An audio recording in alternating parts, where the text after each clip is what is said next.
Parang 4 na tables yon. Siyempre nagte-table hopping yung lolo mo dahil lahat yan kaibigan niya. So nung naupo siya kay Barbie, nakuna ng picture. Ibinahagi ng showbiz reporter na si OG Diaz ang impormasyon na umunoy nakalap niya mula sa kanyang source patungkol sa pagkakalink ng aktor na si Richard Gutierrez sa aktres na si Barbie Imperial. Matatandaan na nitong nagdaang araw ay mabilis na kumalat at pinag-usapan ng larawan na makikitang magkasama at magkatabi sa upuan sina Richard at Barbie sa isang gastropub sa Westgate, Alabang, at lumabas din ang kwento na mula umano sa source kung saan di umano ay bantay sarado kay Richard ang aktres at todo alalay kahit papuntang CR. Maliban dito, may mga naglabasang kwento rin na di umano'y sabay na dumating ang dalawa at panay tago rin umano sa kanila ng kanilang mga kasama upang hindi makita ng ibang tao. Wala mang inilabas na pahayag ang dalawa patungkol dito, ngunit ayon nga sa showbiz reporter na si OG, ay may nakausap siyang source at sinabi ang di umano'y totoong kwento sa likod ng pagsasama ni na Richard at Barbie sa nasabing lugar. Ayon sa source ni OG, isa raw si Barbie sa may-ari ng business na yun, kaya natural lang umano na nandun ng aktres. Samantalang si Richard daw ay kaibigan ng lahat ng mga kasosyo ni Barbie sa negosyong yun. Kwento ni OG, si Barbie Imperial ay isa sa mga shareholders ng Tipsy Pig.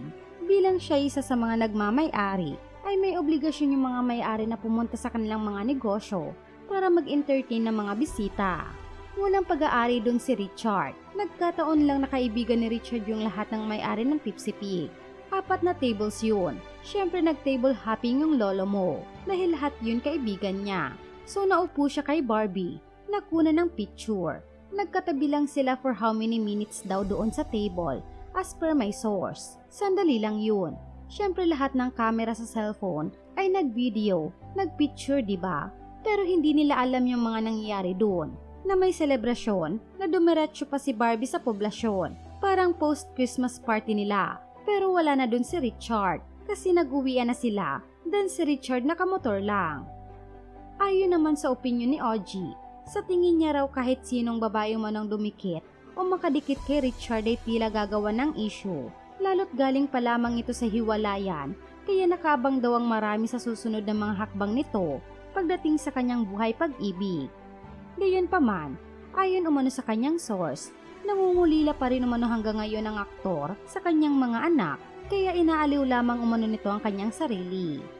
Mga pahayag pa ni OG, nangungulila pa rin si Richard at nag-e-enjoy siya kaya hinahayaan namin siyang magliwaliw. Hindi naman siya nagpakalasing kasi nga nagmumotor. Sa ngayon ay wala pa ring pahayag sina Richard at Barbie tungkol sa isyong ito.